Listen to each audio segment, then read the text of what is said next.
Bismillahirrahmanirrahim. Assalamualaikum warahmatullahi wabarakatuh.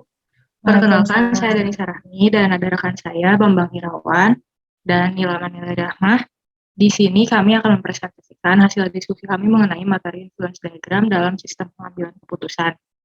Materi ini kami bagi dalam 4 pembahasan, yaitu pertama deskripsi, yang akan menjelaskan mengenai definisi, latar belakang, fungsi, dan tujuan dari influence diagram. Kemudian ada keuntungan penggunaan influence diagram, lalu ada konsep yang akan menjelaskan mengenai model Forrester dan Eden dari influence diagram, dan yang terakhir ada studi kasus, yaitu contoh penerapan influence diagram pada suatu contoh kasus. Langsung saja ke pembahasan yang pertama, yaitu deskripsi.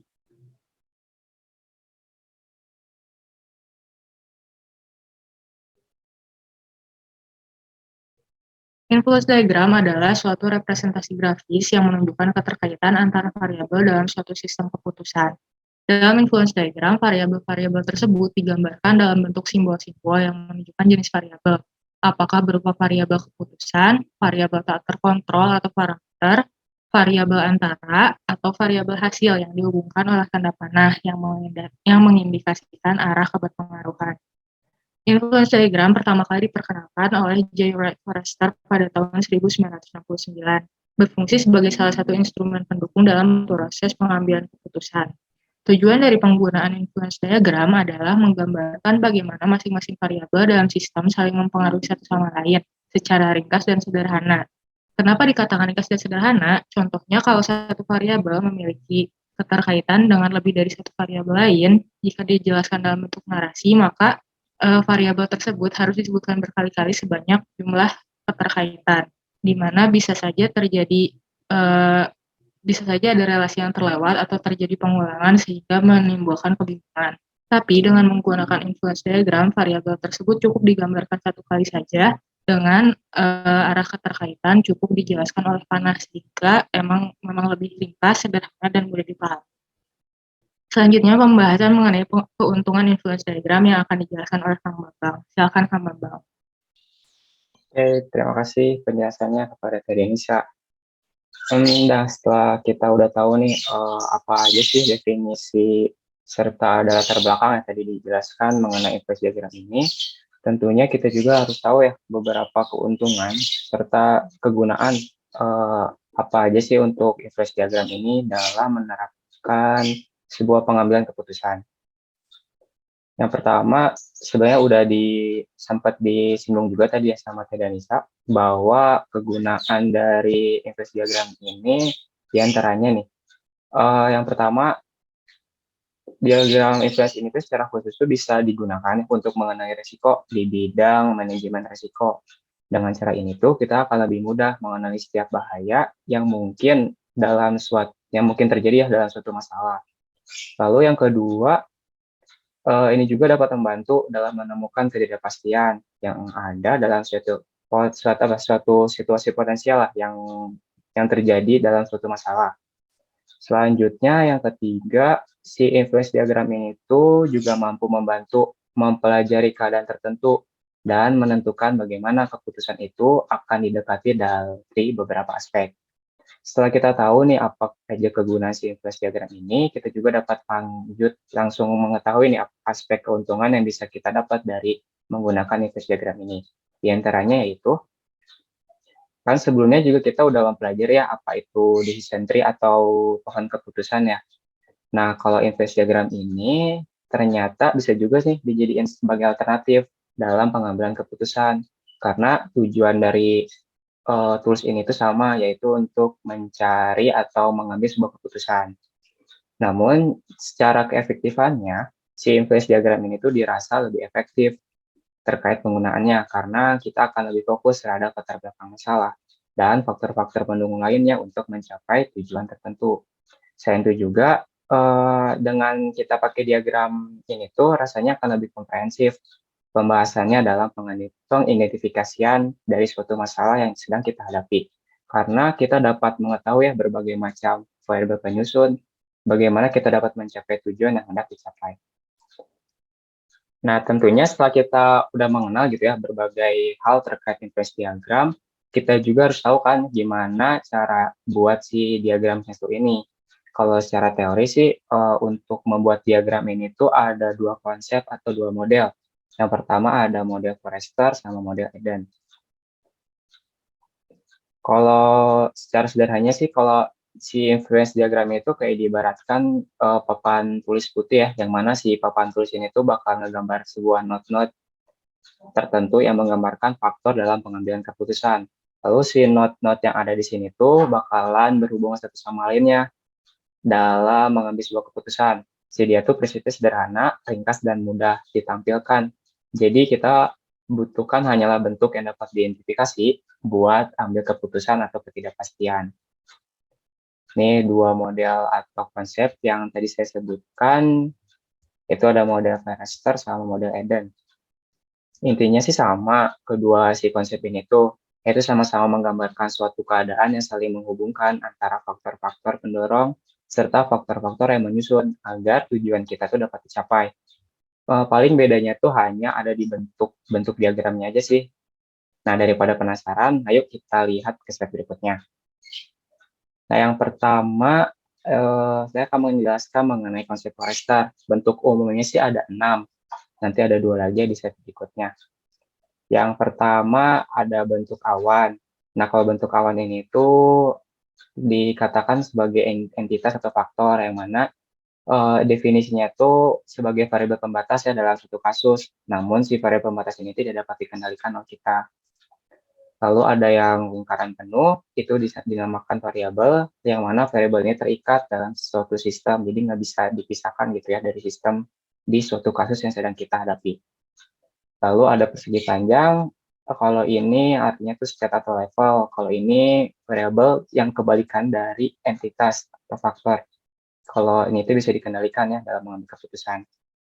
Lalu ada parameter, bentuknya tuh kayak lingkaran, terus ada garis yang memotong, itu menunjukkan suatu parameter dalam suatu sistem. Lalu ada 2 lagi, yang ini bentuk apa ya? Kayaknya kayak bentuk valve gitu ya, jadi si persegi panjangnya itu dijepit di bagian ujungnya. Ini tuh fungsinya tuh untuk menunjukkan sebuah fungsi. Biasanya itu ada penunjukan flow rate atau rate equation. Lalu selanjutnya, ini berbentuk kapsul ya. Kalau ini menunjukkan tujuan dari keputusan atau tujuan dari kasus yang sedang kita hadapi atau variable output-nya. Lalu yang kedua ada model Eden.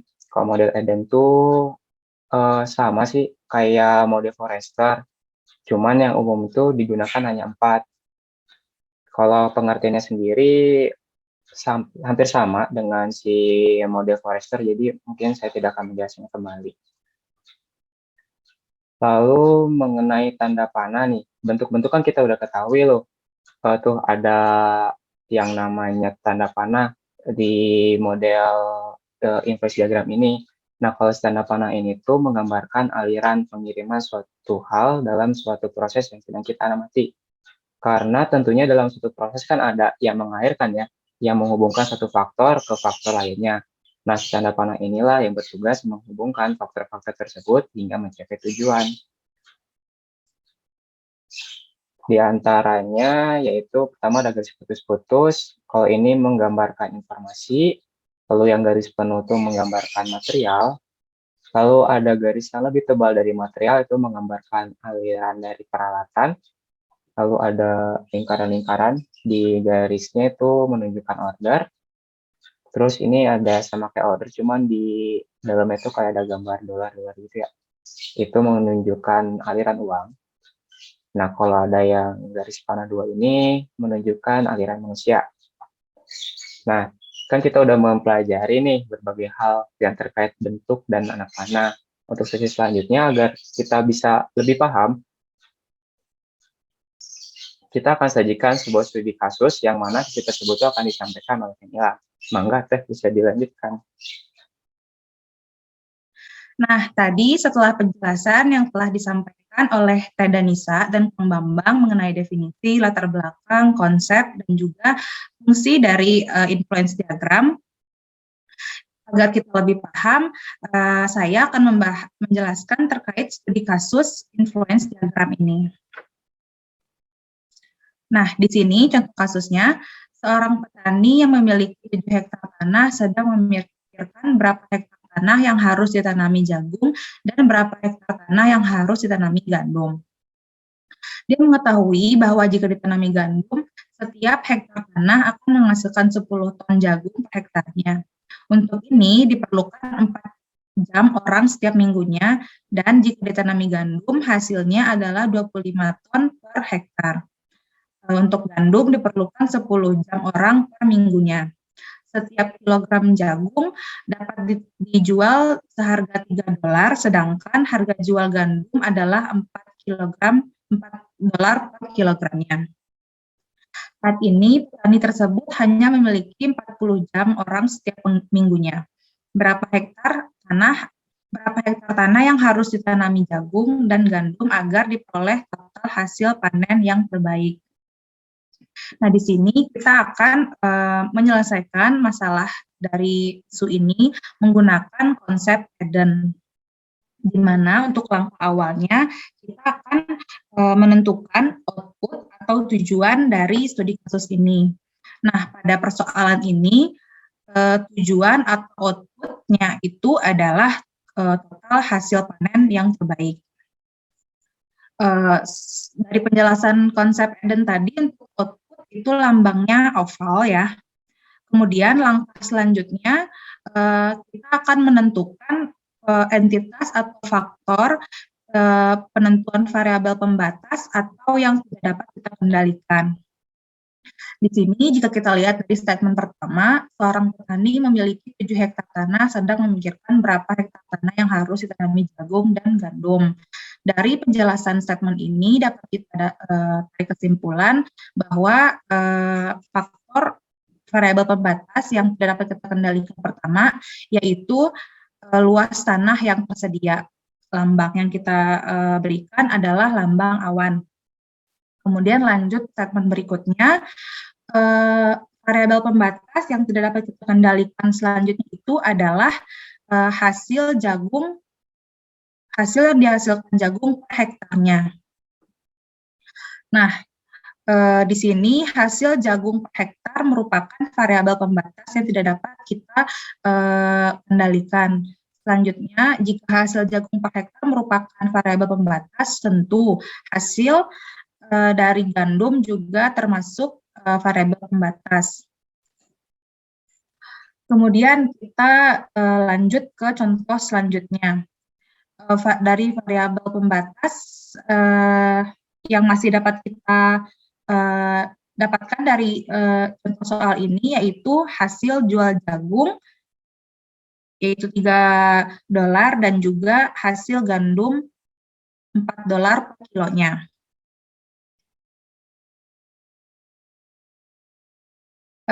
Nah, kemudian kira-kira apakah masih ada lagi nggak faktor atau variabel yang tidak dapat kita kendalikan? Masih ada. Masih ada, yaitu jam kerja gandum, jam kerja orang yang bekerja untuk memanen gandum dan jagung, serta jam kerja yang tersedia di contoh kasus yang ini. Nah, kira-kira kita sudah mendapatkan semua variabel pembatas pada contoh kasus yang ini. Selanjutnya, kita akan menentukan step atau level, yaitu variabel yang dapat kita kendalikan. Di contoh soal yang ini, kita menentukan variabel yang dapat kita ambil dalam mengambil keputusan, yaitu luas tanah yang ditanami jagung dan juga luas tanah yang ditanami oleh gandum. Dua hal ini adalah variabel yang dapat kita kendalikan. Selanjutnya, kita menentukan variabel terikat. Variabel terikat ini kita kasih lambang itu lingkaran ya, atau circle. Kemudian untuk variabel pembatas yang ini ada 4 dari contoh soal ini. Yang pertama, luas tanah yang ditanami oleh jagung ataupun gandum, kemudian total jam kerja yang tersedia, Kemudian hasil panen dari jagung dan juga hasil panen dari gandum. Nah, setelah kita mendapatkan poin-poin dari studi kasus di samping, kita akan menghubungkan keterkaitan antara satu sama lain. Di sini kita bergerak dari total hasil panen. Total hasil panen tersebut dipengaruhi oleh apa kira-kira? Hasil panen bukan ya? jagung dan hasil panen gandumnya teh. Ya. Betul. Nah, untuk hasil panen dipengaruhi oleh hasil panen jagung dan juga hasil panen gandum. Untuk selanjutnya, untuk hasil panen jagung, kira-kira apa aja yang dapat mempengaruhi hasil panen jagung? Harga jual. Harga jual jagung ya, tentunya ya. Benar, harga jual jagung. Hasil jagung per hektar juga, dan juga luas tanah yang ditanami jagung. Nah, kita lanjut ke hasil panen gandum. Sama seperti jagung, hal yang mempengaruhi hasil panen jagung itu yaitu harga jual gandum, hasil gandum per hektar, dan juga luas tanah yang ditanami gandum. Selanjutnya kita bergerak ke luas tanah yang ditanami, yaitu luas tanah yang tersedia. Luas tanah yang tersedia ini dipengaruhi oleh luas tanah yang ditanami, dipengaruhi oleh luas tanah yang tersedia, kemudian luas tanah yang ditanami jagung, dan luas tanah yang ditanami gandum. Selanjutnya, untuk total jam kerja dipengaruhi oleh beberapa faktor, yaitu jam kerja yang tersedia, jam kerja jagung, dan juga jam kerja orang yang memanen hasil gandum. Kemudian ada tambahan lagi nih, untuk total jam kerja itu dipengaruhi oleh luas tanah yang ditanami gandum dan juga luas tanah yang ditanami oleh jagung. Nah, sampai di sini kita sudah mendapatkan keterkaitan antar satu sama lain dari poin-poin yang sudah kita bahas tadi. Dengan kata lain dapat kita simpulkan untuk bentuk diagram ini bisa kita sebut sebagai influence diagram dengan menggunakan konsep Eden.